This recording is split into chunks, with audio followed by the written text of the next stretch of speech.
नमस्कार. आज प्रभाग क्रमांक 27 नवी पेठ पर्वती या माझ्या मतदारसंघातील मतदान नोंदवण्यासाठी मी न्यू इंग्लिश स्कूल टेक रोड मतदान केंद्रावर गेलो. मी 7:15 वाजता त्या ठिकाणी हजर होतो.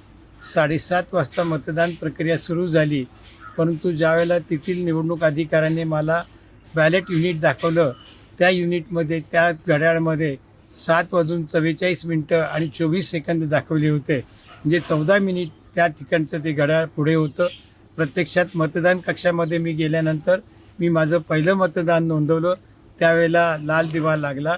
दुसरं मतदान नोंदवलं, त्याही वेळेला लाल दिवा लागला. तिसरं मतदान नोंदवलं, त्याही वेळेला लाल दिवा लागला. परंतु चौथं मतदानाचं बटन दाबल्यानंतर मात्र लाल दिवा लागला नाही, परंतु प्रत्यक्षात बीप असा आवाज झाला. संबंधित अधिकाऱ्यांनी मला सांगितलं की तुमचं मतदान पूर्ण झालं आहे, परंतु चौथं बटन दाबल्यानंतर त्या ठिकाणचा लाल दिवा लागला नाही. त्यामुळे माझ्या मनामध्ये शंका निर्माण झाली की माझं मत नोंदविलं आहे की नाही.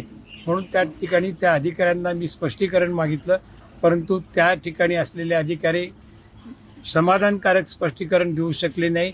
तेथील कर्मचारी देखील त्या ठिकाणी स्पष्टीकरण देऊ शकत नव्हते. त्यामुळे अशा प्रकारचं जर का मतदानामध्ये काही घोळ होत असेल तर त्याच्या बाबतीमध्ये संबंधित अधिकाऱ्यांनी दखल घेतली पाहिजे.